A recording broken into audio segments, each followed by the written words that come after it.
The candle trembled in Serene's hand as the study door groaned shut behind her, sealing her inside a room she had no right to enter.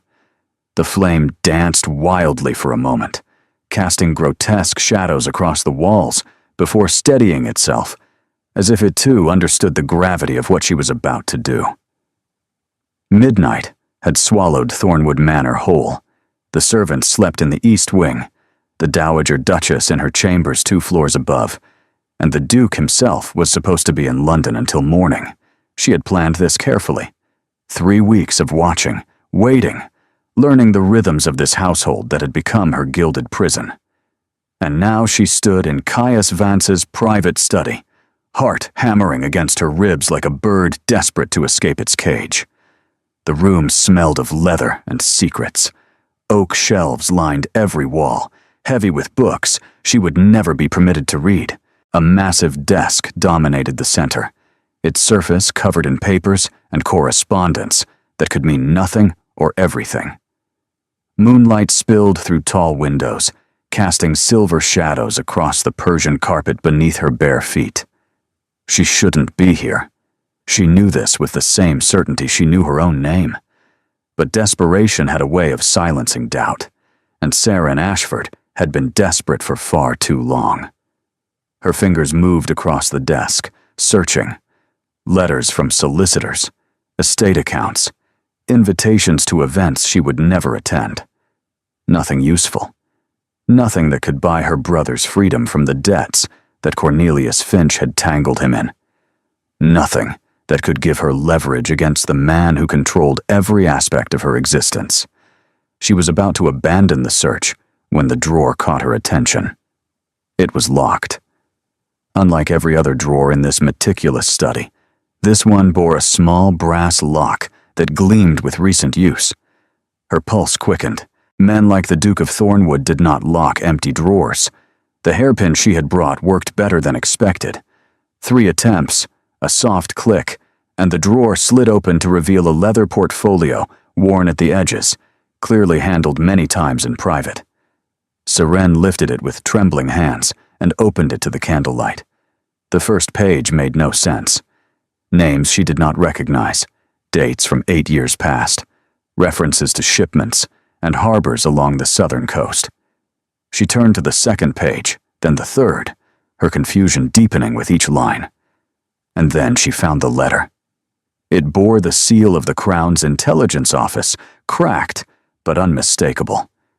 The words swam before her eyes, but certain phrases burned themselves into her memory. Complicity in the smuggling of enemy intelligence. Evidence of treason. The late Duke of Thornwood. Sufficient proof to strip all titles and seize all holdings. The candle nearly slipped from her grip. The late Duke, Caius's father. The man whose portrait hung above the fireplace in the Grand Hall, stern and noble, and apparently a traitor to England. He had died only 2 years ago, but these documents stretched back nearly a decade.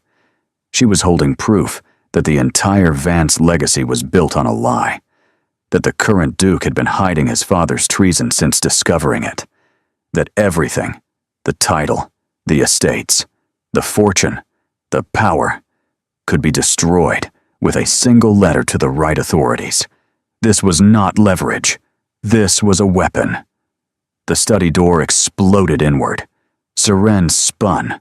The portfolio clutched to her chest and found herself staring into the face of the man she feared most in the world. Caius Vance filled the doorway like a storm given human form. He was still dressed for travel, his dark coat spattered with rain, his black hair disheveled from the wind. But it was his eyes that stopped her breath, pale gray, cold as winter steel, and fixed on her with an intensity that made her knees threaten to buckle. He was supposed to be in London. He was supposed to be gone. Miss Ashford. His voice was quiet. That was worse than shouting. The Duke of Thornwood never raised his voice when he was truly furious. He simply grew colder, quieter, more terrifyingly controlled. Would you care to explain why you are in my study at midnight, holding documents from my private desk? She could not speak. Her throat had closed around whatever words she might have summoned. She stood frozen, a rabbit before a wolf, everything she had worked toward crumbling around her. His gaze dropped to the portfolio in her arms. The anger remained, but beneath it, she saw something else. Fear. The Duke of Thornwood, the man who commanded rooms simply by existing in them, was afraid of what she held. "Put that down," he said, stepping into the room and closing the door behind him. The click of the latch sounded like a death knell. "Put it down, and we can discuss this rationally." Discuss what? The words escaped before she could stop them, hoarse and unsteady. Your father's treason? The evidence you've been hiding? The fact that your entire legacy is built on betrayal of the crown? His face went white. For one terrible moment, Seren thought he might strike her. His hands clenched at his sides, tendons standing out against his skin, and the muscle in his jaw twitched with barely contained violence. "You have no idea what you found," he said through gritted teeth. "No idea what you've done. I know enough." She took a step backward, clutching the portfolio tighter. "I know that if the wrong people see these documents, you lose everything. Your title, your lands, your precious reputation. And what do you intend to do with this knowledge?" He advanced, slow and predatory, closing the distance between them. "Blackmail? Extortion? Tell me, Miss Ashford, what price would satisfy your sudden courage?" The contempt in his voice cut deeper than she expected. 3 weeks in this house, and he still saw her as nothing. A charity case his grandmother had taken in. A quiet, biddable creature too weak to cause trouble. He had no idea who she really was. "I intend," she said, lifting her chin despite the terror coursing through her veins, "to survive." Something flickered in his gray eyes. Surprise, perhaps, at the steel beneath her soft exterior. He stopped 3 feet away, close enough that she could smell the rain on his coat, the cedar and smoke that seemed to cling to him always. "You cannot leave this room with those documents," he said flatly. "I will not allow it. You cannot stop me without creating a scene." Her voice steadied as the realization struck her. He was trapped as surely as she was. Any violence, any struggle, would bring servants running. Questions would be asked. The contents of the portfolio would become public. "You need my silence far more than I need your permission." The grandfather clock in the corner began to chime, its deep tones marking the hour. 1, 2, 3. 12 strikes that seemed to stretch into eternity as they stood there, predator and prey, neither willing to yield. When the final chime faded, Caius Vance smiled. It was not a pleasant expression. It held no warmth, no humor, only the calculation of a man who had realized his opponent was more formidable than expected. "Very well, Miss Ashford." He stepped back, gesturing toward the door with mocking courtesy. "It seems we have much to discuss, but not here. Not like this." His eyes bored into hers, cold and promising consequences she could not yet imagine. "Tomorrow morning, after breakfast, you will join me in the library. We will reach an understanding, you and I. And if I refuse, you will not refuse." His smile sharpened.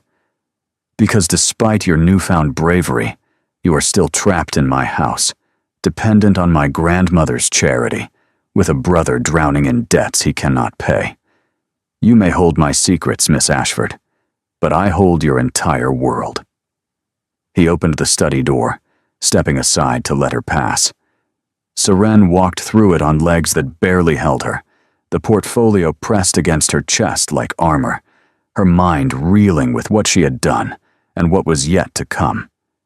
Behind her, his voice followed her into the darkness of the corridor, soft and dangerous and utterly certain. "Sleep well, Miss Ashford. Tomorrow, everything changes." Sleep did not come. Seren lay in her borrowed bed, staring at the canopy above, while the portfolio rested beneath her pillow like a serpent waiting to strike. The guest chamber they had given her was beautiful, all cream silk and rosewood furniture, fresh flowers replaced daily by servants who never met her eyes. 3 weeks ago, she had thought it paradise, an escape from the cramped rooms she shared with her mother and brother, from the endless anxiety of counting coins and stretching meals. Now she understood it for what it truly was, a cell with better linens. Dawn crept through the windows, pale and accusatory, and Seren rose to dress with mechanical precision. She chose the plainest gown she owned, dove gray cotton with minimal embellishment. Armor of a different kind. She would not give him the satisfaction of seeing her try to impress. The corridor outside her room was silent. Too silent. Usually the maids bustled through at this hour, carrying water and linens and breakfast trays. Today, nothing stirred, as if the entire household had been warned to stay away. She found the library without difficulty, the route memorized from her weeks of careful observation. The door stood open, firelight flickering within, and she paused on the threshold to steady her nerves. Caius Vance sat in a leather chair beside the hearth, a cup of tea balanced on his knee, watching her with those winter-gray eyes. In the morning light, he looked different. The rain-soaked fury of last night had been replaced by immaculate composure. His dark hair was swept back from a face that would have been handsome if not for the cruel set of his mouth, the aristocratic coldness that seemed bred into his very bones. He was 32 years old. She had learned this from the servants' gossip. 32, unmarried, the sole heir to a dukedom that apparently rested on a foundation of treason and lies. "Close the door," he said without preamble, "and sit." She obeyed because she had no choice. The chair opposite his was positioned carefully, close enough for conversation, far enough that he could not reach her quickly. He had planned this arrangement, every detail calculated. "Where are the documents?" he asked. "Safe." "That is not an answer." "It is the only answer you will receive." She folded her hands in her lap to hide their trembling. "Not until we reach your understanding." His jaw tightened almost imperceptibly. "You are either very brave or very foolish, Miss Ashford. I have not yet determined which. Perhaps both." The ghost of something, not quite amusement, crossed his features before vanishing. He set down his tea with deliberate care, leaning forward in his chair. "Then let me be direct. What you found last night is not what you think. My father was not a traitor. He was a man trapped by circumstances beyond his control, manipulated by people who have since been dealt with.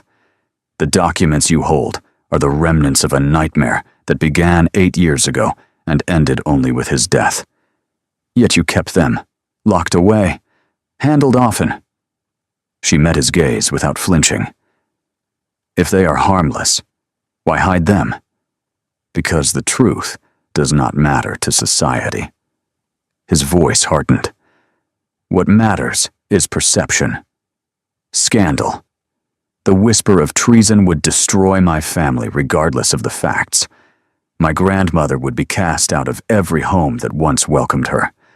My sister's prospects would evaporate overnight. Everything my father built, everything I have fought to protect, would crumble because of documents that tell only half a story. Your sister." Seren had not considered her. Lady Ottilie Vance, 19 years old, bright and lovely, with her whole future ahead of her.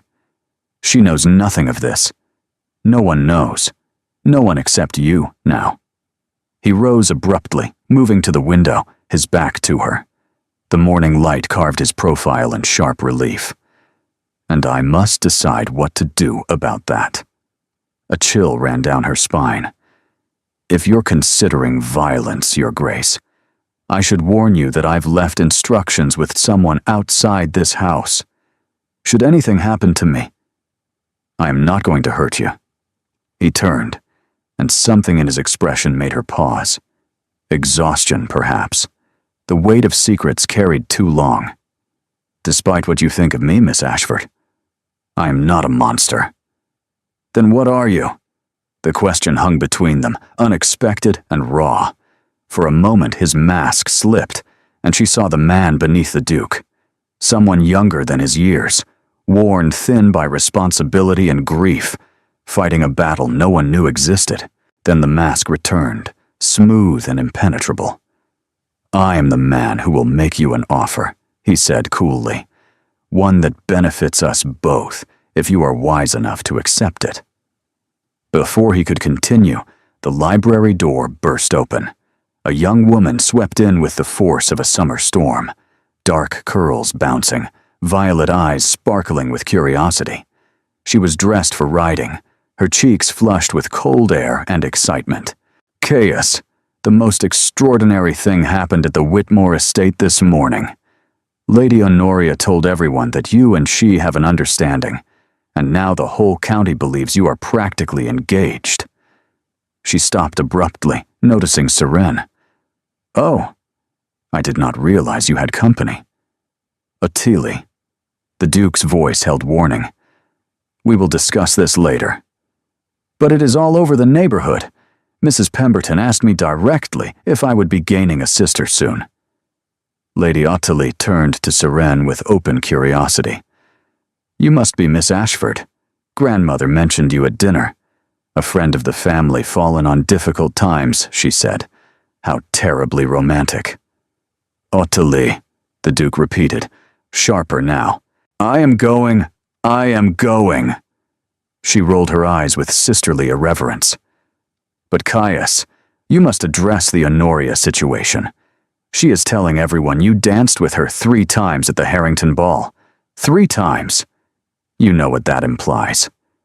She swept out as dramatically as she had entered, leaving silence in her wake. Seren watched the door close, her mind racing. Lady Honoria. An understanding. A woman who believed she had claim to the Duke's future. When she turned back to Caius, his expression had gone carefully blank. "It seems," he said quietly, "that my problems are multiplying by the hour." And despite everything, despite the danger and the documents and the impossible situation she had stumbled into, Seren felt the first flicker of something unexpected. Leverage. The fire crackled in the silence that followed Ottilia's departure. Seren watched the Duke carefully, observing how his jaw tightened at the mention of Lady Honoria, how his fingers drummed once against his thigh before stilling with visible effort. He was cornered. She could see it in the rigid line of his shoulders, the calculation behind his eyes. One scandal from his father's treason would destroy him. Another scandal from a broken understanding with an earl's daughter would wound him further. He was a man fighting battles on multiple fronts, and she had just handed him the most dangerous weapon. Or had she? "Lady Honoria Blackstone," Seren said slowly, testing the name. "I have heard the servants mention her. Beautiful, wealthy, impeccably connected. Your grandmother's choice for your bride." "My grandmother's choice," he repeated with bitter emphasis. "Not mine." "Yet you danced with her 3 times. I danced with her once. She fabricated the rest." He moved back to his chair, dropping into it with less grace than before. The cracks in his composure were widening. "Lady Honoria has spent the past 2 seasons manufacturing an attachment that does not exist. My grandmother encourages her, because the Blackstone fortune would solve several estate complications I do not care to explain." "But you do not wish to marry her." "I do not wish to marry anyone."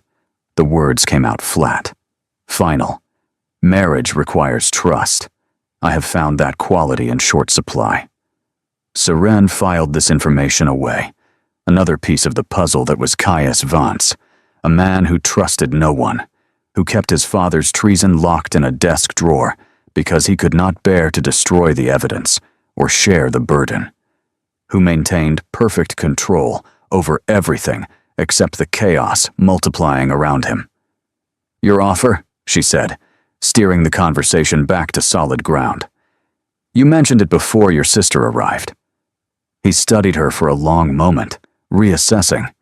She could almost see the calculations shifting behind his eyes. You need security, he said finally. Money for your brother's debts. A future that doesn't depend on charity.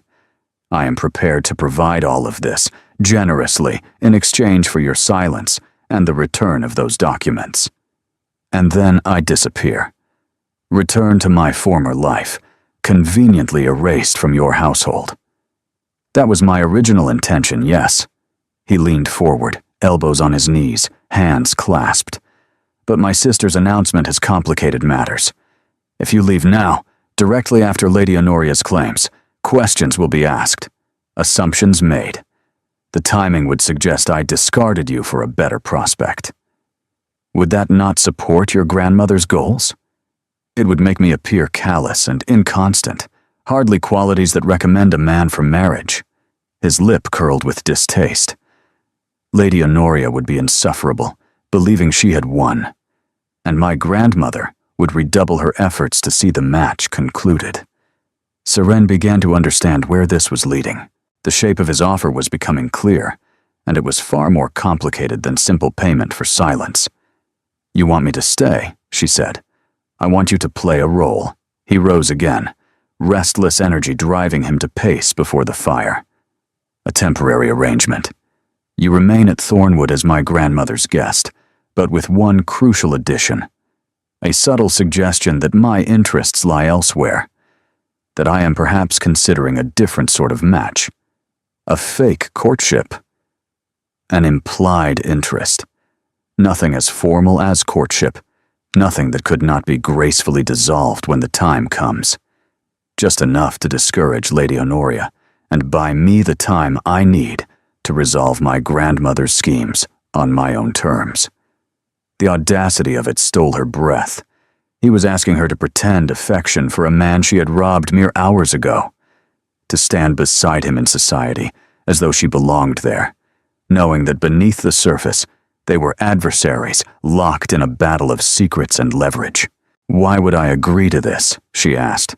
I already hold your father's documents. I could walk out of this house today, and what? He stopped pacing, pinning her with his gaze. Sell the information to the highest bidder? Watch a family destroyed for your profit? That is not who you are, Miss Ashford. I saw your face last night when you realized what you had found. Horror, not triumph. You did not seek those documents to cause harm. He was right. She hated that he was right. You were looking for something else, he continued, voice softening slightly. Something to help your brother, I would guess. Cornelius Finch has been bleeding your family dry for months.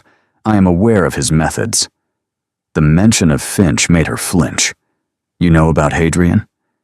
I know about everything that happens in my household and beyond it. He returned to stand before her, close enough that she had to tilt her head to meet his eyes. Your brother owes £700 to various creditors, all of whom are connected to Finch in some fashion. Your mother takes in mending to afford medicine for her lungs. You came here as my grandmother's companion because it was the only respectable option left. Each word landed like a blow. He had investigated her, studied her circumstances the way one might study an opponent before a chess match. What I am offering, he said quietly, is a way out. Agree to this arrangement, and I will settle your brother's debts in full. I will ensure your mother receives proper medical attention. When our charade ends, I will provide references and connections that will secure your future. A position as a governess in a great house, perhaps, or a companion to a lady of standing. And the documents? You keep them, for now. The admission cost him. She could see it in the tightening around his eyes. Insurance, if you require it. When our arrangement concludes satisfactorily, you will return them, and we will part as allies, if not friends. He was trusting her.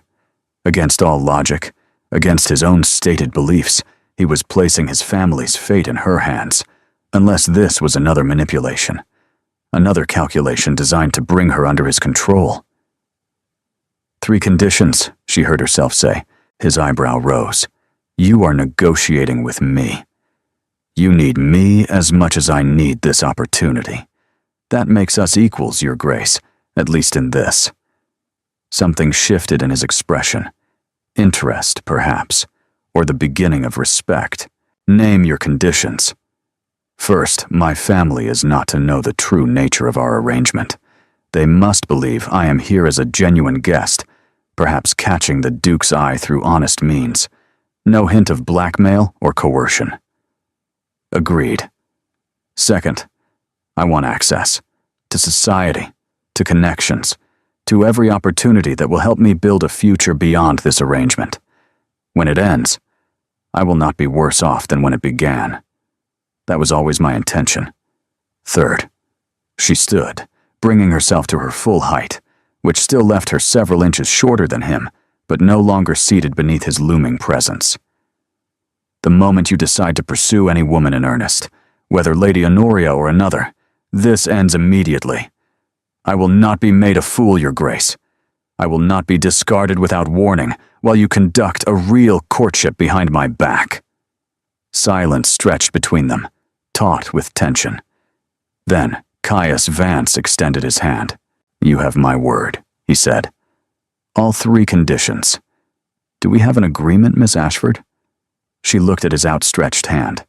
Elegant, powerful, belonging to a world that had never welcomed her. She thought of her brother's debts, her mother's cough, the endless fear that had defined her existence for years.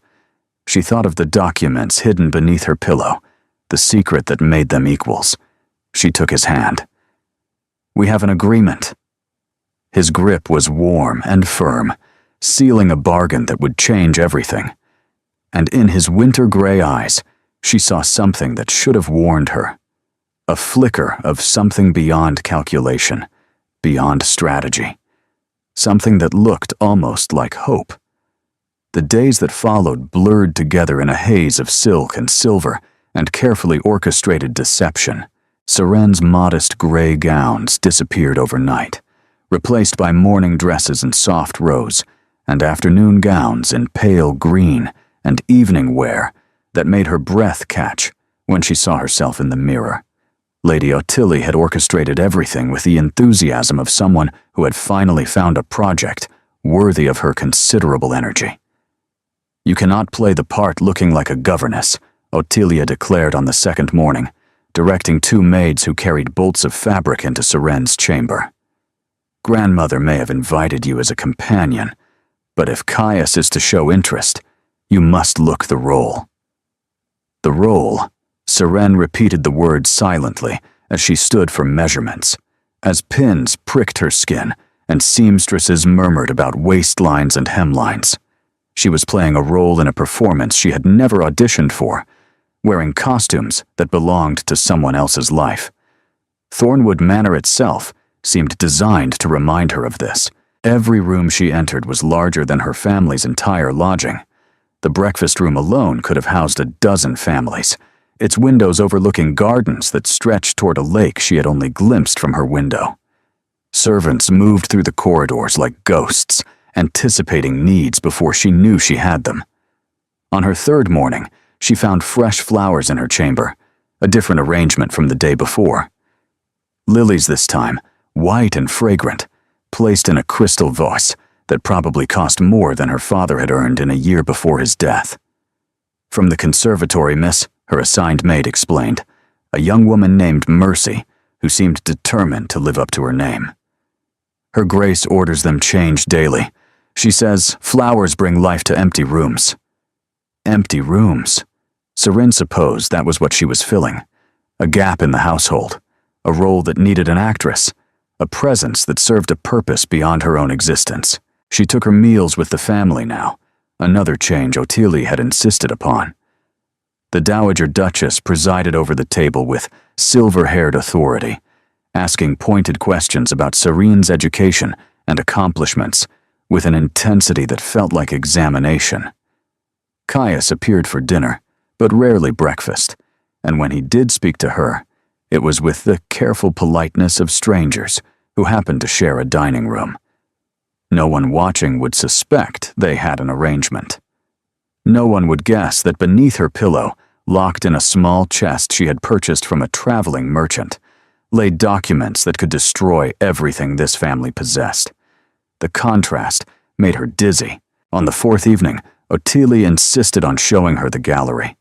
"You must know the family history," she said, linking her arm through Serene's with easy affection that felt unearned. "Otherwise, you will say something wrong at the Hartwell ball, and Lady Honoria will pounce." The gallery stretched the length of the manor's west wing, lined with portraits of Vances stretching back 2 centuries.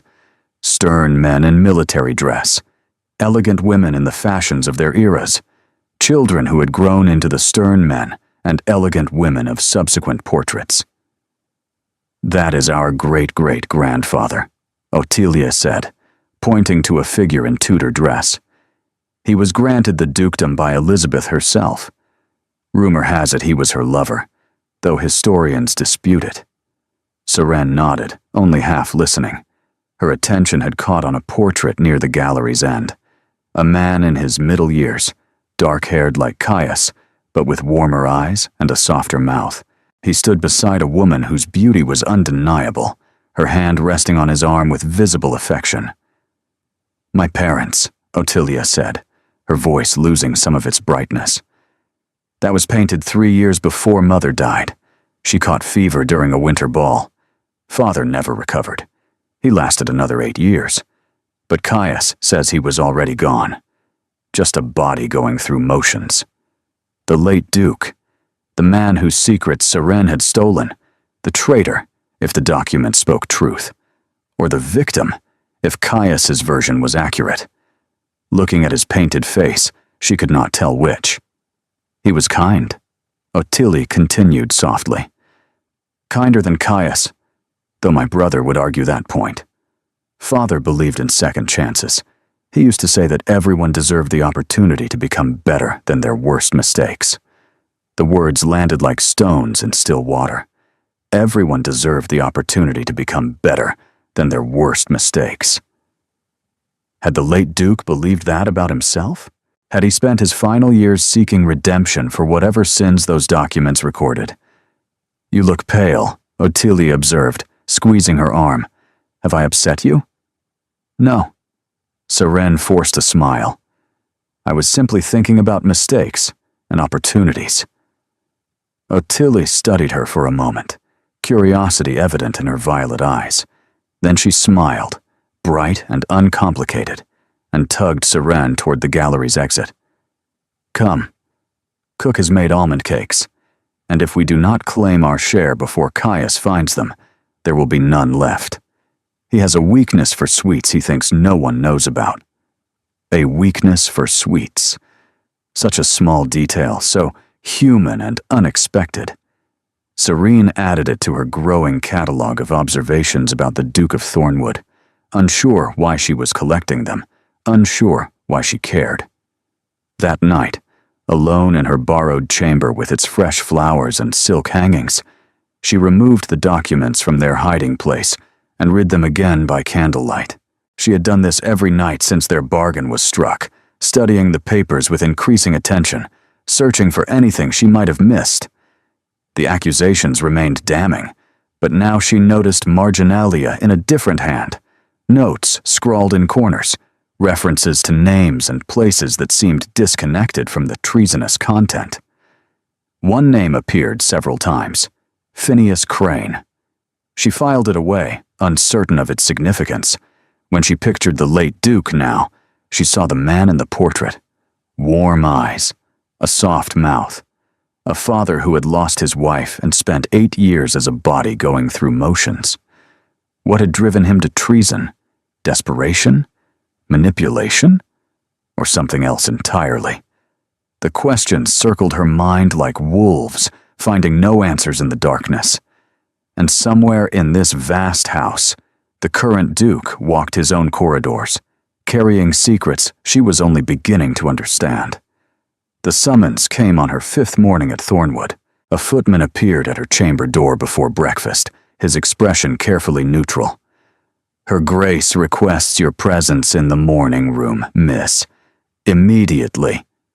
Serene dressed quickly, choosing a gown of muted blue that felt neither too humble nor too ambitious.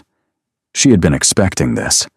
The Dowager Duchess had watched her throughout every meal, every conversation, every interaction with Ottilia, and the rare exchanges with Caius. The examination was concluding. The verdict was about to be delivered. The morning room faced east, flooded with pale winter sunlight that made everything appear sharper, more exposed. The Dowager sat in a chair by the window, embroidery in her lap, though her needle had not moved, her silver hair perfectly arranged beneath a cap of Belgian lace. She did not invite Seren to sit. "Close the door," the Dowager said, "and come here where I can see you properly." Seren obeyed, standing before her like a soldier awaiting inspection. The Dowager's eyes, gray like her grandson's, but somehow colder, traveled over her with deliberate slowness. "You have been in my household for 5 days," the Dowager said at last. "In that time, you have charmed my granddaughter, avoided my grandson, and behaved with perfect propriety in all things visible. Most young women in your position would have overreached by now. Flirted too obviously. Made their ambitions plain. I have no ambitions, Your Grace." "Everyone has ambitions, Miss Ashford. The question is whether they are wise enough to conceal them." The Dowager set aside her embroidery, folding her hands in her lap. "My grandson believes you can help him with a certain problem. Lady Honoria Blackstone and her presumptions. He has shared the outline of your arrangement." Seren's heart stuttered. Caius had told his grandmother. How much? Surely not about the documents, not about the treason, not about... "He told me you are to serve as a distraction," the Dowager continued, watching Seren's face with predatory attention. "A temporary interest that will discourage Lady Honoria without creating obligations. He did not tell me how this arrangement came about, or what leverage you hold that convinced him to trust a stranger." The air in the room seemed to thin. Seren kept her expression neutral through sheer force of will. "I hold no leverage, Your Grace. The Duke offered an opportunity, and I accepted." "Lie to others, if you must, girl. Do not lie to me." The Dowager's voice cracked like a whip. "I have watched my grandson since the day he was born. I know every expression that crosses his face, every tell that betrays his thoughts. When he looks at you, he is not looking at an opportunity. He is looking at a threat he has decided to keep close." Seren said nothing. There was nothing safe to say. "What do you know?" the Dowager asked softly. "What did you find, or hear, or discover, that gave you power over the Duke of Thornwood?" The question hung in the air, sharp as a blade. Seren met the older woman's eyes, understanding that whatever she said next would determine everything. "I know," she said slowly, "that this family has suffered great losses. I know that your grandson carries burdens he shares with no one. I know that he is afraid, though he would never admit it, and that his fear drives him to control everything within his reach." The Dowager's expression flickered. "That is not an answer." "It is the only answer I can give." Seren lifted her chin. "You ask what leverage I hold. I will tell you this much. I could destroy your family. I choose not to. Whether that makes me trustworthy or simply patient, I suppose time will tell." Silence stretched between them, brittle and dangerous. Then the Dowager laughed. It was not a warm sound. It held no affection, no amusement, only the sharp recognition of one strategist acknowledging another. "You have spine," she said. "I wondered. Ottilie claimed you did. But Ottilie sees the best in everyone, including people who deserve considerably less." She rose from her chair, moving to stand before Seren with the careful grace of someone whose joints protested movement. "I am going to tell you something, Miss Ashford. A warning and a truth, both at once." Seren waited. "My son was not a perfect man." The words came out measured, deliberate. He made mistakes that nearly destroyed this family. My grandson has spent the years since his death repairing that damage, carrying a weight that would have crushed lesser men. If you threaten what he has built, if you use whatever knowledge you possess to harm him or this family, I will end you. Not through scandal or social ruin, through means far more permanent. The threat was delivered with the same calm as a weather observation. Seren believed every word. However, the Dowager continued, I have watched you these 5 days. You are not cruel. You are not greedy. You are frightened and desperate, and doing what you must to survive. And those are qualities I understand better than you might imagine. She reached out, touching Serene's chin with one cold finger, tilting her face toward the light. My grandson needs someone who sees him clearly, not the title, not the fortune, not the power, the man beneath all of it, the one who eats almond cakes in secret and reads poetry when he thinks no one is watching. Serene's breath caught. Your Grace, do not make the mistake of loving him. The Dowager's voice hardened. This arrangement is temporary by design. He will marry someone suitable when the time comes. Someone with connections and fortune and the ability to advance this family's position. That person is not you, Miss Ashford. It will never be you. The words should not have hurt. This was exactly what Seren had told herself every night since their bargain was struck. She was temporary, a tool, a means to an end. Yet hearing it spoken aloud, with such casual certainty, felt like a blade sliding between her ribs. I understand, Your Grace. Do you? The Dowager studied her for a moment longer, then stepped back. We shall see. For now, you may continue your performance. Distract Lady Honoria. Give my grandson room to breathe. But remember what I have told you. Remember what you are, and what you can never be. She returned to her chair, picking up her embroidery, as though the conversation had never happened. You may go, Miss Ashford.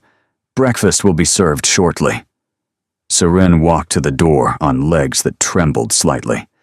As she reached for the handle, the Dowager's voice followed her. One more thing.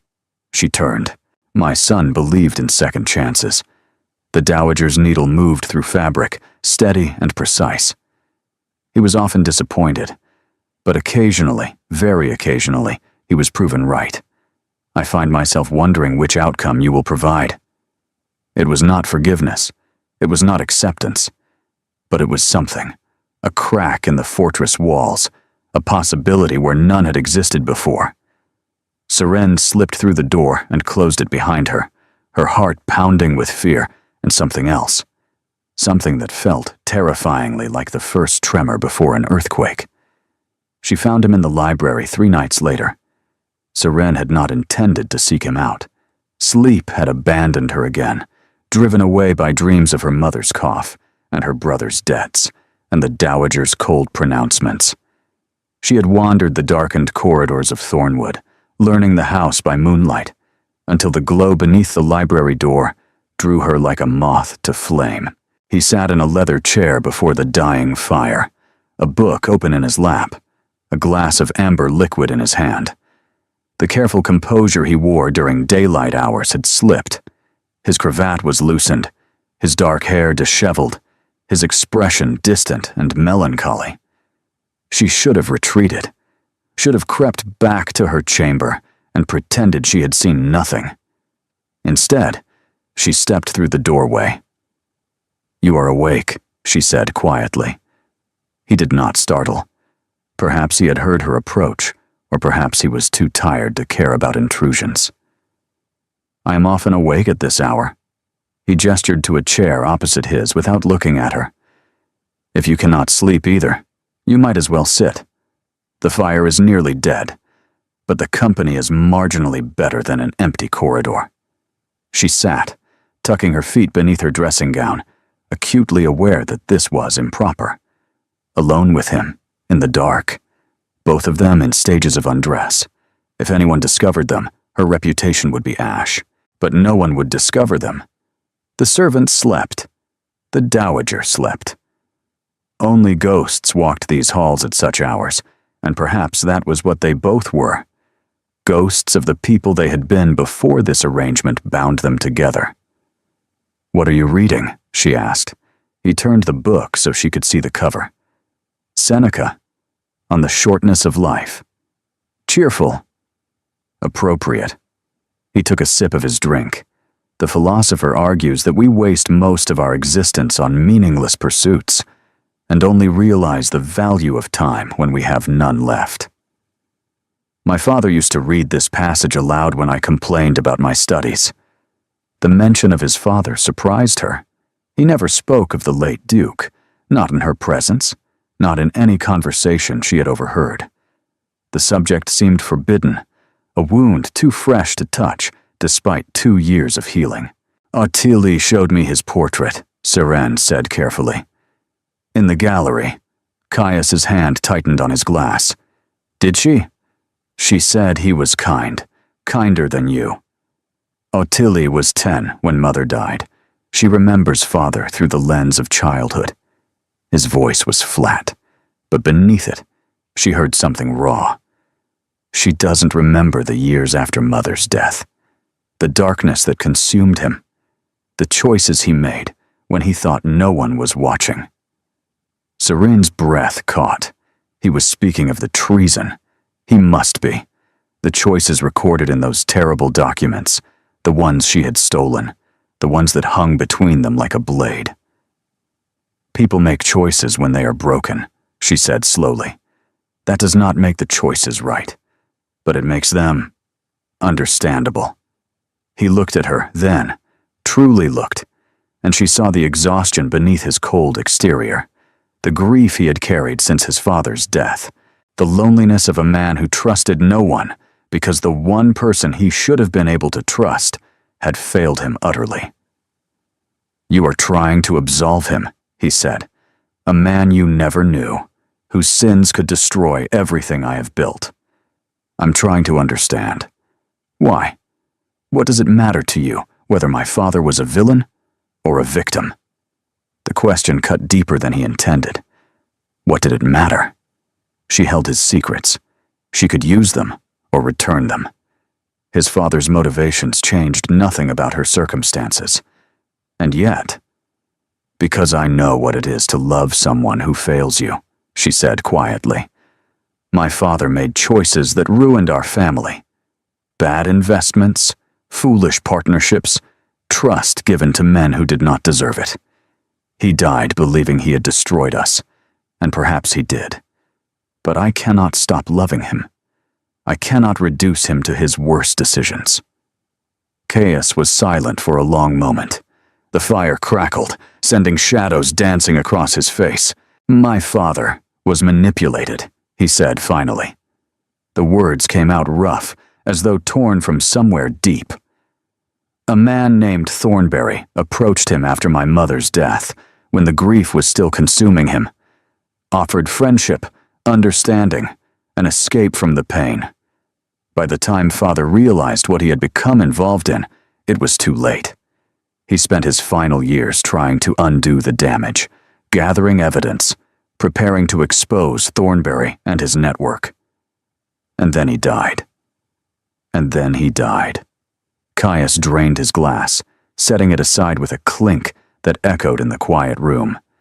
Before he could clear his name, before he could explain, before he could do anything except leave me with a mess of documents and a legacy of treason that I have been hiding ever since. Serene absorbed this, rewriting the story she had constructed from those terrible pages. Not a traitor, then.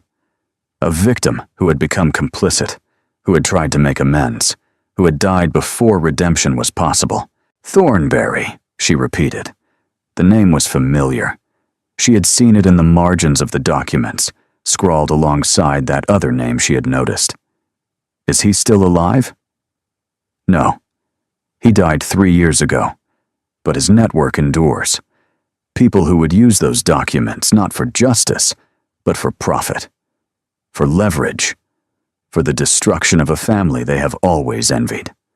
His eyes met hers, and she saw the weight of secrets in their depths. That is why I keep them locked away.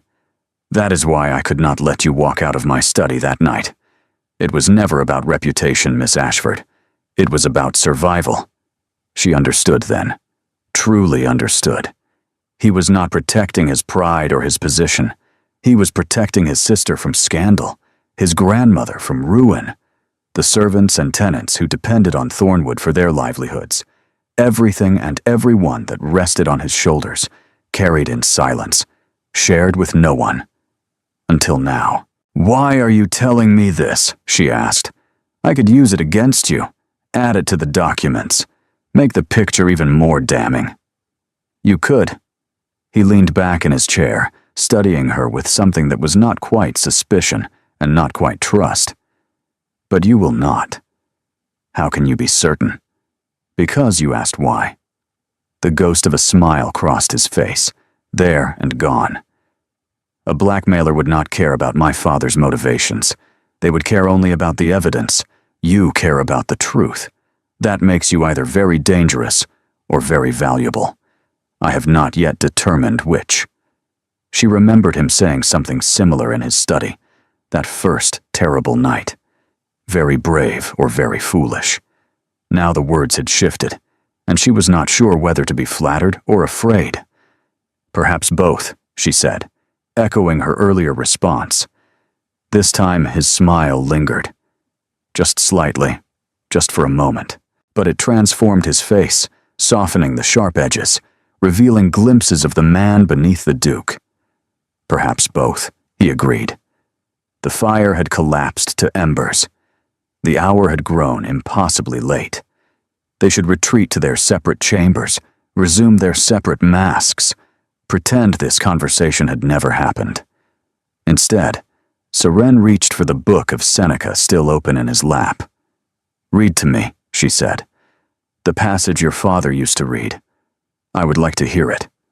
He hesitated. Then, slowly, he lifted the book and began to read aloud. His voice was low and measured, filling the darkened library with words about time and waste and the fleeting nature of existence. Seren listened with her eyes closed, letting the rhythm of his voice wash over her, and felt something shift between them. Something dangerous. Something real. When he finished, neither of them spoke. The fire had died completely, leaving only moonlight through the tall windows. "Thank you," she whispered. "For what?" "For trusting me. Even a little." He did not answer. But when she rose to leave, his hand caught hers briefly, a touch so light she might have imagined it. "Sleep well, Miss Ashford." She walked back to her chamber, with his voice still echoing in her mind, and knew with terrible certainty that the Dowager's warning had come too late. She was already beginning to fall. The Hartwell ball arrived like a storm on the horizon, inevitable and terrifying. Serene stood before the mirror in her chamber, while Mercy arranged the final touches of her ensemble. The gown was midnight blue silk, cut in the latest fashion, with silver embroidery that caught the candlelight like scattered stars. Ottilie had chosen it specifically, declaring that Seren must look devastating enough to make Lady Honoria weep into her champagne. Devastating was not how Seren felt. Fraudulent, perhaps. Terrified, certainly. She was about to enter a ballroom filled with people who had spent their entire lives in society, while she had spent hers counting coins and mending stockings. "You look like a duchess," Mercy said softly, meeting her eyes in the mirror. The word landed like a blow. Duchess. The Dowager's warning echoed in her mind. That person is not you. It will never be you. "I look like a pretender," Serene replied. "Let us hope no one notices." The carriage ride to Hartwell House was silent. The Dowager sat rigid with disapproval, having made her feelings about this outing abundantly clear. Ottilie vibrated with excitement beside Seren, squeezing her hand at intervals. And Caius sat opposite them, his eyes fixed on some middle distance, his expression unreadable. He had not spoken to her since their night in the library, 3 days of careful avoidance, of meals taken in silence, of glances that never quite connected. She told herself it was proper. They were maintaining the illusion of gradual interest, not the reality of midnight confessions and hands that touched in firelight. She told herself many things. Most of them were lies. Hartwell House blazed with light, carriages queuing along the circular drive, footmen helping guests descend in a choreographed dance of social ritual.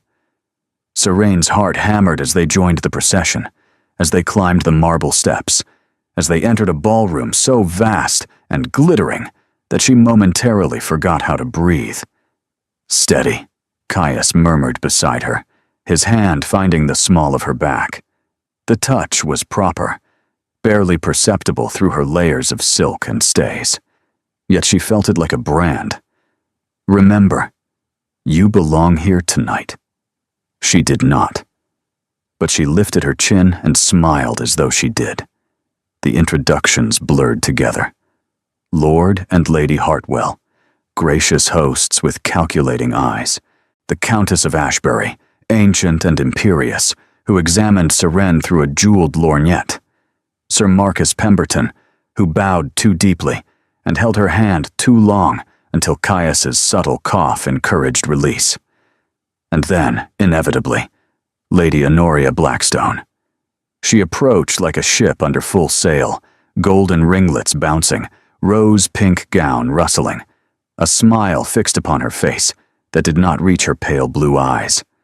2 companions flanked her, lesser beauties who served primarily to highlight her own radiance. "Your Grace," Honoria said, curtsying to Caius with practiced elegance. "How wonderful to see you. I was afraid you might not attend, given your recent distractions." The word dripped with implication.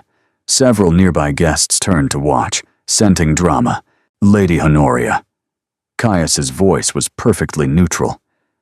"May I present Miss Saren Ashford, a guest of my grandmother's household." Honoria's gaze swept over Serene with the assessment of a merchant examining inferior goods. "Ashford. I don't believe I know the family." "We are from the north," Serene replied evenly. "Quite modest circumstances, I'm afraid. Nothing that would have brought us to your attention." How refreshingly honest. Honoria's smile sharpened. "Most young ladies in your position would invent connections, manufacture credentials, pretend to be something they are not." The implication was clear. Serene felt heat rise in her cheeks, but she kept her voice steady. "I have found that pretense requires considerable energy, Lady Honoria. I prefer to spend mine on more worthwhile pursuits." A ripple of surprise moved through the watching guests. Honoria's companions exchanged glances. Caius's hand pressed slightly more firmly against Serene's back, and she could not tell if it was warning or approval. Indeed, Honoria's eyes narrowed. And what pursuits might those be? Needlework? Watercolors? The traditional accomplishments of a governess? Reading, primarily. Serene refused to flinch. Philosophy, history, the occasional novel. I find that books provide better company than most ballrooms. Someone nearby made a sound that might have been suppressed laughter. Honoria's face flushed. "How charming. I'm sure the Duke finds your literary opinions fascinating." She turned to Caius, dismissing Serene entirely. "Your Grace, I believe you owe me a dance. You promised at the Ashbury dinner last month, if you recall." "I recall making no such promise." Caius's voice had gone cold, the temperature dropping several degrees. "And I'm afraid my first dances this evening are already claimed." He took Serene's arm, guiding her toward the dance floor before Honoria could respond. She felt the weight of dozens of stares following them, heard the whispers beginning to spread like wildfire through the assembled guests. "That was perhaps unwise," she murmured, as they took their positions. "That was necessary." His hand found her waist as the music began. "She needed to understand that her claims on my attention are unfounded. You provided the perfect demonstration." "I am a demonstration now?" A warmth crossed his expression. You are considerably more than that." The waltz swept them into motion before she could respond. Seren had practiced with a dancing master Ottilia had hired, an ancient Frenchman who criticized her every step. But this was nothing like those lessons. This was Caius's hand, warm through her glove, his body moving in perfect rhythm with hers, his eyes holding hers with an intensity that made her dizzy. "You're not counting," he observed. "What?" "Your steps. In practice, Ottilie said you counted constantly. Now you are simply dancing." She realized he was right. The music had taken over, his lead so assured that her body followed without thought. "Perhaps I finally have a partner worth trusting," she said. The words hung between them, weighted with meaning neither acknowledged. They turned across the floor, past watching faces, past Honoria's furious glare, past the dowager's calculating observation. "You make me forget," Caius said quietly, so softly she almost missed it. "Forget what?" "That I am supposed to be pretending." The confession stole her breath. Before she could respond, the music ended. They stood frozen for a heartbeat, his hand still at her waist, the ballroom pressing in around them. Then Ottilie appeared, breaking the spell with her usual exuberance. "That was magnificent. Honoria looks positively murderous. Come, Seren, you must meet Lady Ashbury properly. She's asked specifically about you." The rest of the evening passed in a whirl of dances and conversations. Seren found herself welcomed by women who seemed genuinely curious about her, questioned by matrons who probed for scandal, pursued by young lords who saw opportunity in her uncertain status. Through it all, Caius remained nearby. Not obviously, not possessively, but present. When Lord Harrington's heir held her too closely during a quadrille, Caius appeared with refreshments. When an elderly earl began interrogating her about her father's profession, Caius mentioned an urgent matter requiring her attention elsewhere. Protection, she realized. He was protecting her, shielding her from the worst of society's teeth. It should not have mattered. This was temporary, a performance that would end. But as the evening drew to a close, as they gathered in the entrance hall waiting for their carriage, Lady Honoria appeared one final time. "A word, Miss Ashford." Her voice carried across the marble, silencing nearby conversations. "Before you leave." Caius stepped forward, but Seren touched his arm. "Let her speak," she said quietly. "I can manage this." Honoria's smile was venomous. "I wanted to congratulate you on your performance this evening. Quite convincing. But I think we both know what this really is." "And what is that, Lady Honoria?" "A temporary arrangement, a distraction. The Duke is using you to avoid a match his family desires, and when he tires of the game, you will return to whatever provincial obscurity produced you." Honoria stepped closer, her voice dropping to a hiss. "Enjoy your borrowed gowns and borrowed consequence while they last. When this ends, I will still be here, and you will be nothing." The words landed like blows because they echoed every fear Seren carried. She was temporary. She was borrowed. She was nothing compared to women like Honoria Blackstone. But she had survived worse than cruel words. She had survived poverty and loss and desperation. She had walked into a duke's study and stolen his greatest secret. She would survive this too. "Perhaps you are right," Seren said, loud enough for the watching guests to hear. "Perhaps this ends, and I return to nothing. But at least I will know that whatever time I had was genuine. Can you say the same about whatever match you eventually secure? That your husband chose you freely, rather than being cornered into compliance?" Honoria's face went white. Without another word, she turned and swept away, her companion scurrying after her. In the silence that followed, Caius's hand found Seren's. "Well done," he murmured. But Seren could not celebrate. Honoria's words had planted seeds that would not stop growing. "When this ends, you will be nothing." The carriage ride home was quiet, But Caius's hand did not release hers until they reached Thornwood's doors. And that night, alone in her chamber, Seren wept for the first time since arriving. Not because Honoria had hurt her, because Honoria had told her the truth. 3 days after the Hartwell ball, Seren found herself alone with Caius in the conservatory. She had not intended to be alone with him. The conservatory was supposed to be empty at this hour, a retreat where she could sit among the orchids and pretend her heart was not in constant turmoil. Instead, she had walked through the glass doors to find him standing by the fountain, his jacket removed, his sleeves rolled to his elbows, looking more human than she had ever seen him. "Miss Ashford." He did not seem surprised. "I wondered when you would find this place. I was looking for solitude." "As was I." He gestured to a stone bench near the fountain. "It seems we are destined to seek the same hiding places. She should leave." Every rational thought screamed that she should retreat, maintain distance, and protect herself from the inevitable heartbreak approaching. Instead, she sat on the bench, and he sat beside her, close enough that their shoulders nearly touched. The conservatory was warm and humid, filled with the scent of growing things. Moonlight filtered through the glass ceiling, casting everything in silver and shadow. "You have been avoiding me," she said. "Yes." "Why?" He was silent for a long moment. When he spoke, his voice was rough. "Because when I am near you, I forget the rules I have built my entire life around. I forget that this is temporary. I forget that you hold my family's destruction in your hands.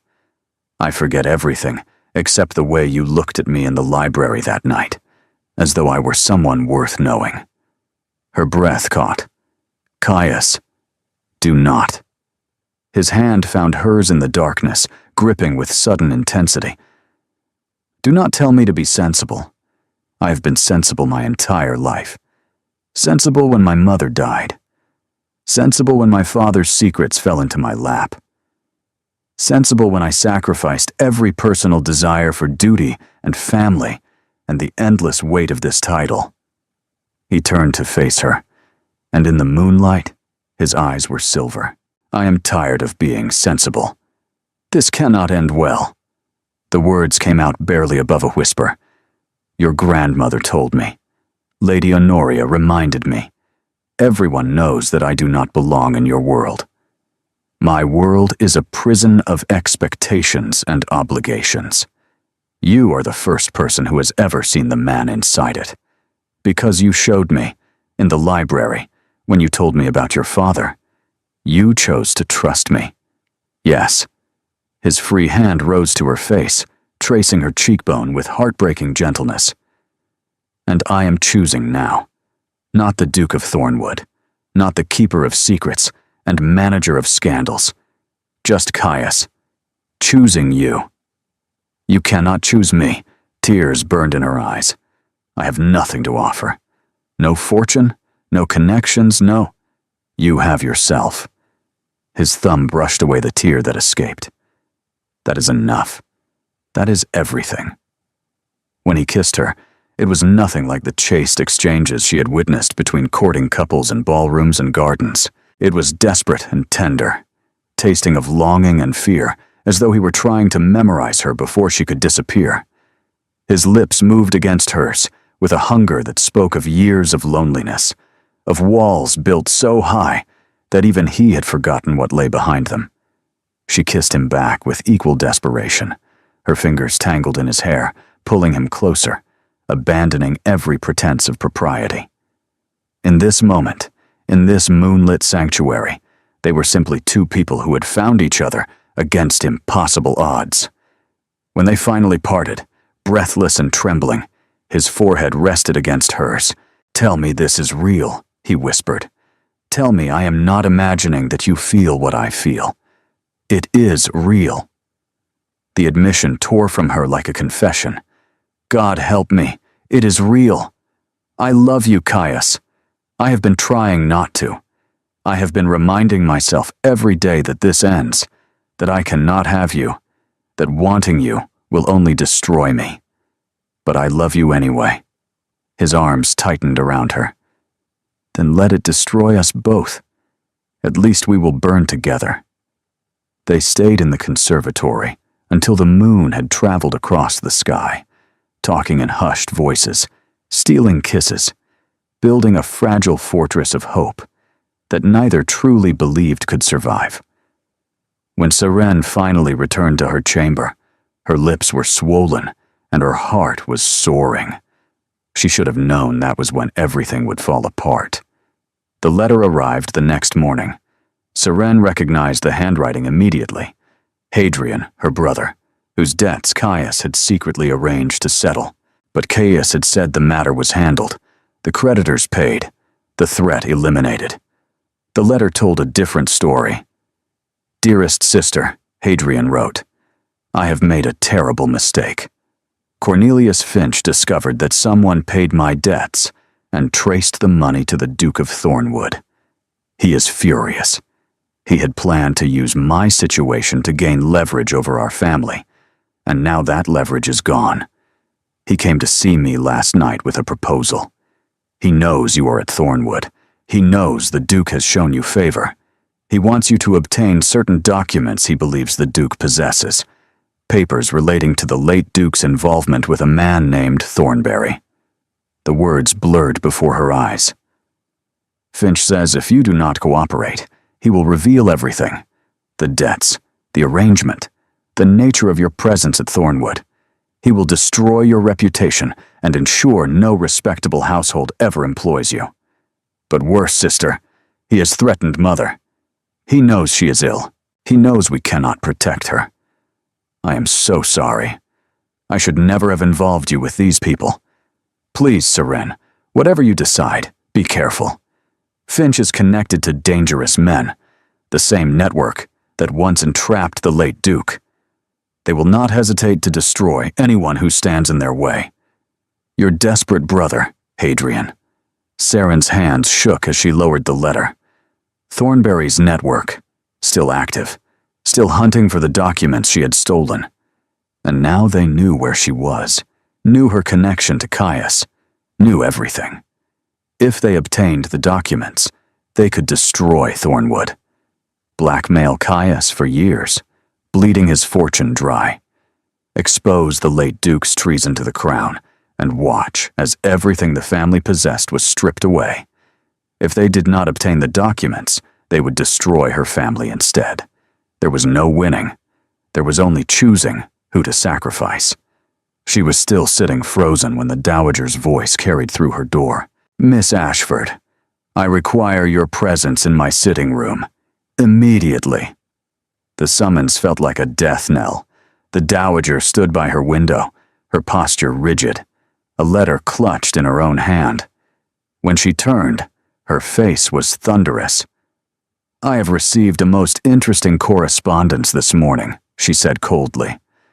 "From a Mr. Cornelius Finch. He claims you are in possession of documents stolen from my grandson's study. Documents that could destroy this family entirely." Serene's blood turned to ice. "He is demanding £10,000 for his silence." The Dowager's voice shook with controlled fury. "He suggests that if we don't comply, he will ensure the documents reach the appropriate authorities. The Crown's investigators, to be precise."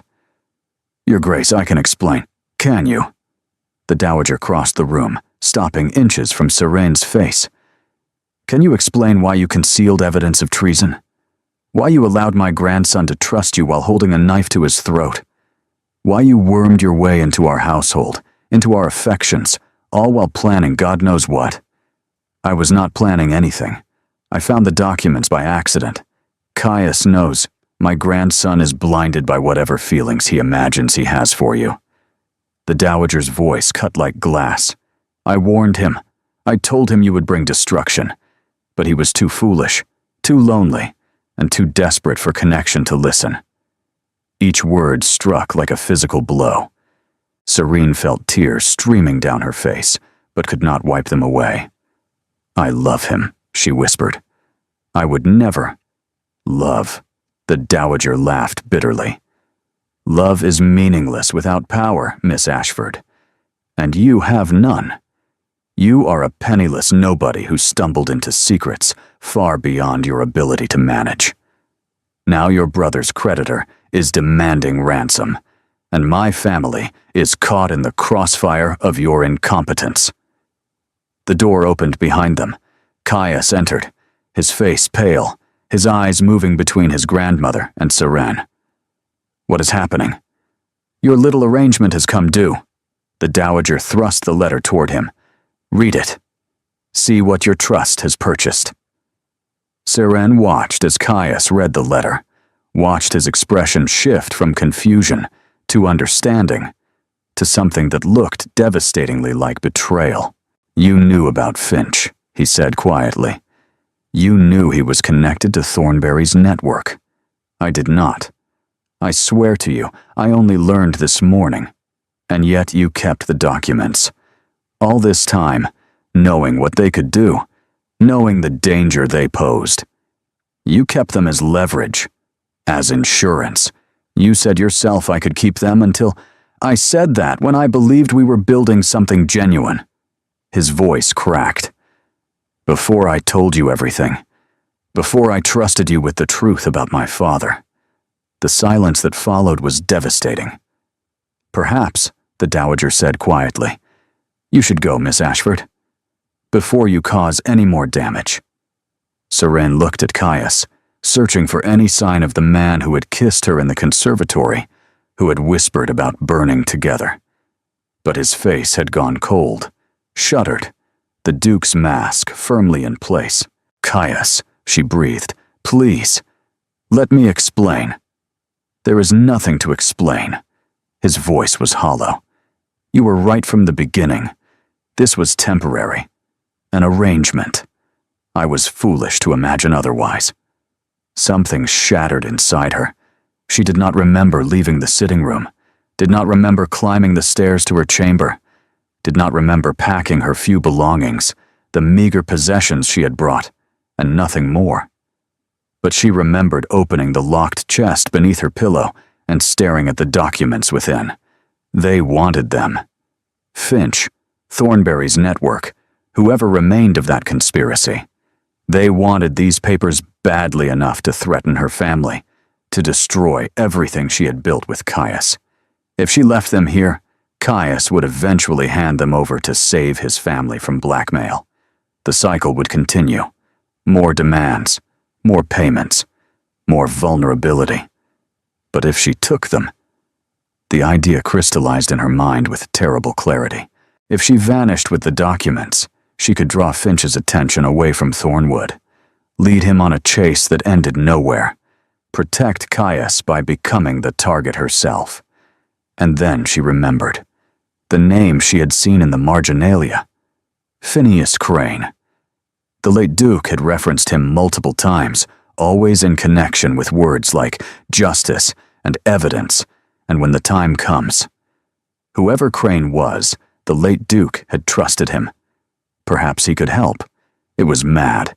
It was dangerous. It was almost certainly suicidal. But she loved Caius.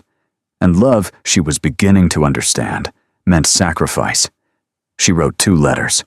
One to Ottilie, apologizing for her abrupt departure, thanking her for the only friendship Seren had ever known. One to Caius, containing 3 words that she hoped he would eventually understand. "I am protecting you." Then Seren Ashford gathered the documents that could destroy a dukedom, slipped out of Thornwood Manor in the darkness before dawn, and vanished. Caius discovered her absence at breakfast.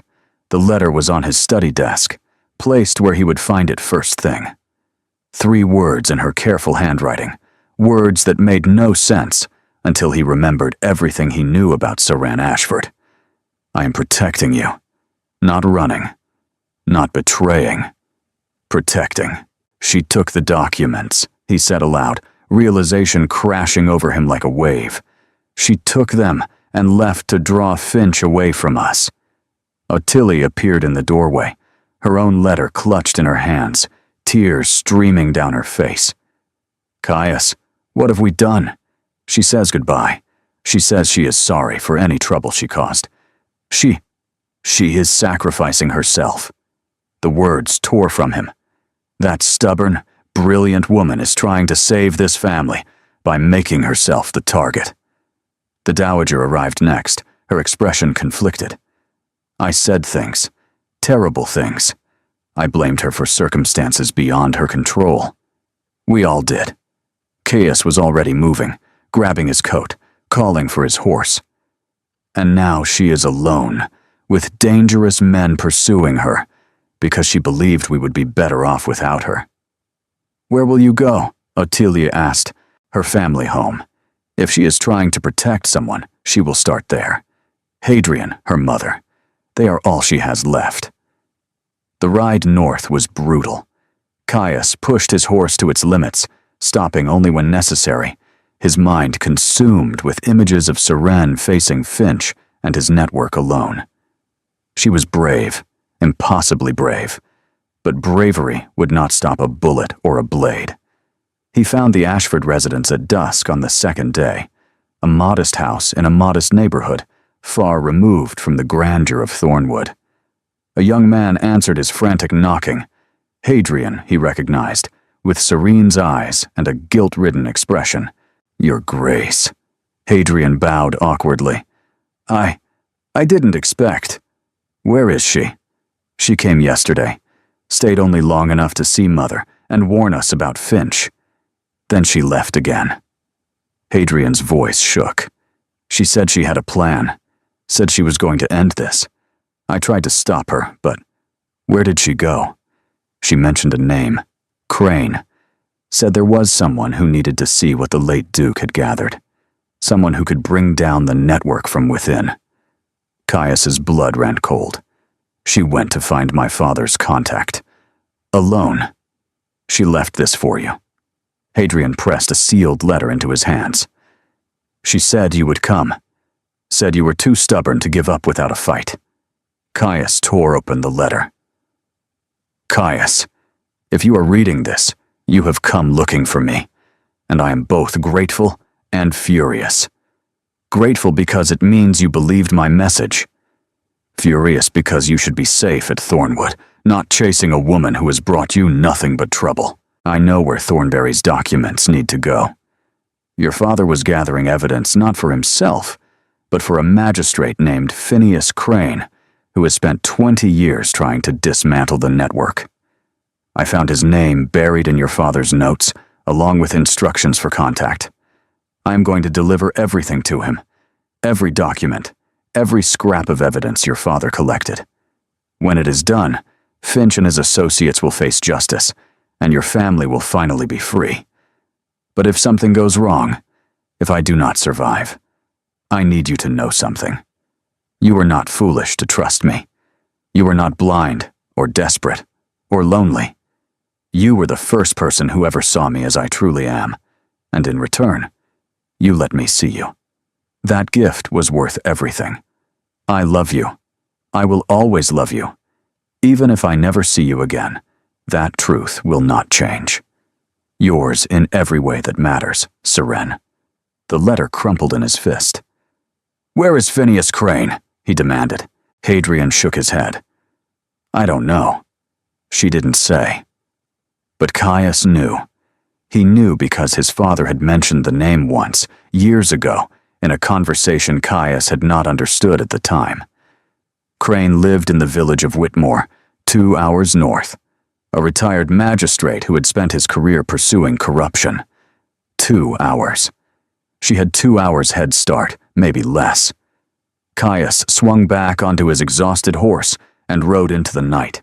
He found her at dawn, emerging from Crane's cottage with empty hands and tears on her face. She looked up at the sound of hoofbeats and froze, her expression shifting through shock, fear, and finally something that looked like wonder. You came, she whispered. He dismounted and crossed the distance between them in 3 strides, pulling her into his arms with enough force to drive the breath from both of them. You infuriating woman, his voice broke. You brilliant, brave, absolutely infuriating woman. Did you truly believe I would let you face this alone? I thought you hated me. The words came out muffled against his chest. "After what your grandmother said, after how you looked at me, I was afraid." He pulled back enough to cup her face in his hands. "Afraid of losing you. Afraid of wanting something I might not be able to keep.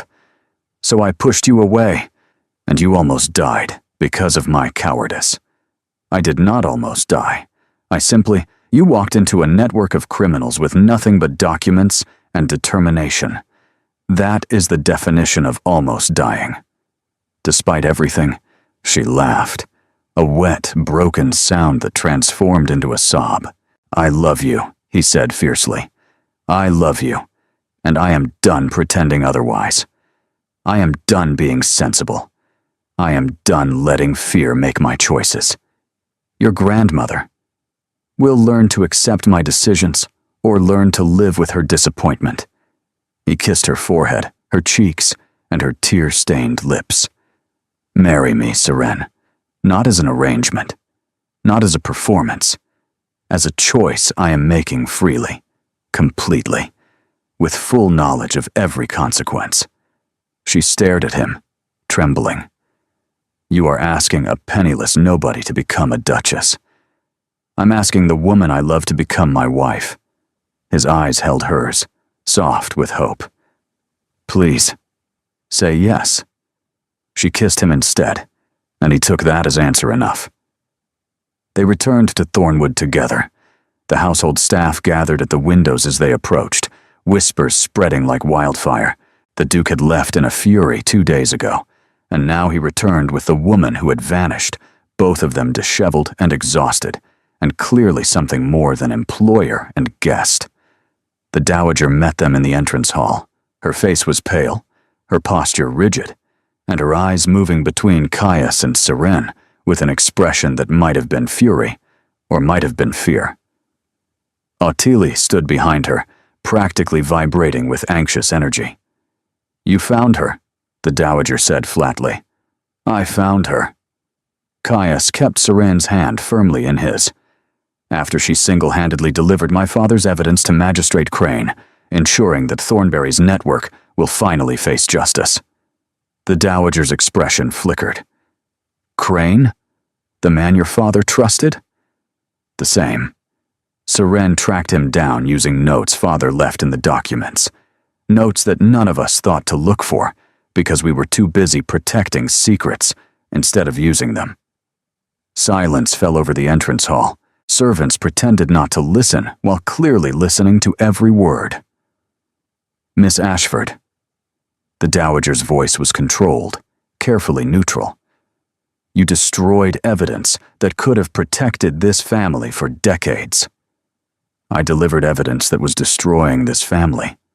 Seren stepped forward, releasing Caius's hand. "Your son spent his final years gathering proof against the men who had manipulated him. He wanted justice, Your Grace, not protection. And he wanted his children to be free of the burden he was forced to carry. You presume to know what my son wanted. I presume nothing. I read his words, his notes, his letters to a magistrate he trusted with everything." Seren's voice strengthened. The late Duke was not a traitor. He was a victim who became a weapon against his own captors. And now, because of what he gathered, because of what I delivered, the men who destroyed him will finally answer for their crimes. The Dowager stared at her for a long moment. "You risked your life," she said finally. "You faced dangerous men alone. You could have been killed." "Yes." "Why?" Seren glanced at Caius, then back at his grandmother. "Because I love your grandson. Because this family showed me kindness when I had nothing. Because I could not stand by and watch the people I care about be bled dry by extortion and fear." She lifted her chin. "I am not suitable, Your Grace. I have no fortune, no title, no connections. But I would die for your family. I nearly did. And I don't know how to prove my worth more clearly than that." The silence stretched, taut with tension. Then the Dowager did something extraordinary. She crossed the entrance hall and took Seren's hands in her own. My son believed in second chances, she said quietly. I doubted his wisdom. I thought it made him weak, susceptible to manipulation. Her grip tightened. I was wrong. It made him capable of recognizing worth where others saw none. Your Grace, you are not what I would have chosen for my grandson. The dowager's voice cracked slightly. But choice, I am learning, is not always mine to make. Caius has chosen you, and you have proven yourself willing to sacrifice everything for this family. She released Seren's hands and stepped back. I will not stand in your way. More than that, I will support this match publicly. Anyone who questions your worthiness will answer to me. Ottilie burst into tears of joy. Caius moved to Seren's side, his arm wrapping around her waist. Thank you, grandmother, he said quietly. Do not thank me yet. The dowager's composure reassembled itself. There is still the matter of announcing this engagement properly. If we are to silence the gossips, we must do so spectacularly. Her eyes glinted with something that might have been anticipation. The Ashbury Ball is in 3 days. All of society will attend. She swept toward the stairs, already planning, already strategizing. Ottilie flung herself at Seren, embracing her fiercely. I knew it. I knew from the moment you stood up to Honoria that you were perfect for him. Seren laughed, overwhelmed and exhausted, and happier than she had ever imagined possible. Over Ottilia's shoulder, she met Caius's eyes. We did it, his expression said. Together, hers replied. The Ashbury Ball was the social event of the season, and everyone who mattered was in attendance. Seren stood at the top of the grand staircase, her hand resting on Caius's arm, surveying the glittering crowd below. She wore a gown of deep emerald silk, the color of the night they had first met, when she had broken into his study and changed both their lives forever. The dowager had insisted on the symbolism. If we are to make a statement, she had declared during the fitting, let it be unmistakable. Unmistakable it was. The whispers began the moment they descended the stairs, spreading through the ballroom like ripples across water. The Duke of Thornwood and his unlikely companion returned from whatever scandal had briefly separated them, appearing more united than ever. Lady Honoria Blackstone watched from across the room, her face a mask of barely concealed fury. Her mother stood beside her, whispering urgently, but Honoria's eyes never left Seren. Ready? Caius murmured. No. Seren smiled despite her nerves. But I have learned that readiness is overrated.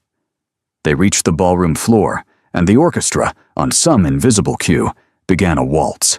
Caius led her to the center of the room.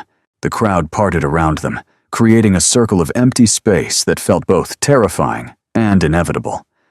This was the moment, the declaration that would silence every doubt and rumor. Do you remember the Hartwell Ball? He asked as they took position. I remember being terrified. And now? She looked up at him, at the man who had begun as her adversary and become her everything. Now, I am exactly where I belong. The music swelled, and they began to dance. This time, there were no nerves, no counting steps, no awareness of watching eyes. There was only Caius's hand at her waist, his fingers intertwined with hers, the perfect synchronicity of two people who had learned to trust each other completely. When the waltz ended, he did not release her. Instead, he turned to face the assembled crowd, his voice carrying across the sudden silence. Lords and ladies, honored guests, I have an announcement. The whispers died completely. Even the orchestra fell silent, instruments lowered, every eye fixed on the Duke of Thornwood and the woman at his side. Many of you have speculated about Miss Ashford's presence in my household. Some have questioned her suitability, her background, her worthiness. His voice hardened slightly. Tonight, I intend to end all speculation. He turned to face Seren, and to the collective gasp of the entire ballroom, lowered himself to one knee. "Seren Ashford," he said, loud enough for every ear to hear. "You broke into my study and stole my greatest secret. You challenged every assumption I held about trust and worthiness. You risked your life to protect my family from threats we could not face alone." She felt tears threatening and blinked them back furiously. "I am not asking you to become a duchess," he continued. "Titles are meaningless compared to what you have already given me. I am asking you to be my partner, my equal, my home." He pulled a ring from his pocket, a simple gold band set with a single emerald that caught the candlelight like captured fire. The stone was the exact shade of her gown, the exact color of the night they had first met. She wondered if he had chosen it deliberately. "Will you marry me?" The ballroom held its collective breath. Seren looked at the man kneeling before her, the duke who had learned to trust, the son who had carried his father's burdens alone, the man who had chased her across the countryside because he could not bear to lose her. "Yes," she said, her voice clear and strong. 1,000 times, yes. He rose and kissed her, right there in the center of the Ashbury ballroom, in front of everyone who had ever doubted her. The applause that followed was not universal. Lady Honoria swept from the room, her mother following in her wake. Several elderly matrons shook their heads in disapproval, but far more were smiling, clapping, and raising glasses in celebration. Ottilie pushed through the crowd to embrace them both. The dowager stood at the edge of the dance floor, her expression complicated, but not disapproving. And around them, society began the process of accepting what it could not change. The study at Thornwood had changed. 1 year later, Seren had added her own touches. Fresh flowers on the desk, comfortable chairs by the window, books from the library scattered across surfaces rather than locked behind glass. The room that had once felt like a vault now felt like a home. She was cataloging correspondence when she found the letter. It had slipped behind the desk, hidden for God knew how long, its seal unbroken. The handwriting was familiar, the same careful script she had seen in the late Duke's notes, the documents she had delivered to Magistrate Crane a year ago. She broke the seal with trembling fingers. "My dear son," the letter was addressed to Caius, but it had never been sent. A farewell message, written in the final weeks of a dying man's life. "If you are reading this, then I am gone, and the burden I carried has passed to you. I am sorry for that. I am sorry for so many things. But I want you to know that I do not regret trying to make amends. The evidence I gathered will find its way to Crane eventually. The network will fall, and you will be free of the chains I accidentally forged. More than that, I want you to know that love is not a weakness. Your mother taught me that, and I spent years after her death forgetting it. Do not make my mistake. Do not close yourself off from connection because you fear loss. Loss comes regardless. The only choice we have is whether we face it alone or with someone beside us. Find someone who sees you, not the title. Someone who challenges you and supports you in equal measure. Someone who makes you brave enough to choose happiness over duty. Be well, my son. Be happy. That is all I ever wanted for you." Your loving father Seren was still crying when Caius found her. He read the letter in silence, his expression shifting through grief and wonder, and finally something that looked like peace. "He knew," Caius said quietly. "Somehow, he knew what I would need to hear. He knew you." Seren wrapped her arms around him. He knew his son would need permission to choose joy. They stood together in the study where everything had begun, holding the last words of a man who had wanted nothing but happiness for his children. Outside the window, spring was arriving at Thornwood. The gardens bloomed with new life, the lake sparkled in the afternoon sun, and somewhere in the house, Ottilie was practicing piano while the dowager pretended not to listen. A family, imperfect and complicated and utterly, beautifully real. "I love you," Caius said, pressing a kiss to her hair. His voice was rough with emotion. "I know." Serene smiled against his chest. "You proposed in front of 400 people. It would be difficult to forget." He laughed, the sound still new enough to surprise her, still precious enough to treasure always. And in the drawer of the desk, unlocked now and forever, lay the space where dangerous secrets had once been hidden. Empty. Clean. Ready for whatever bright future they chose to build. Together.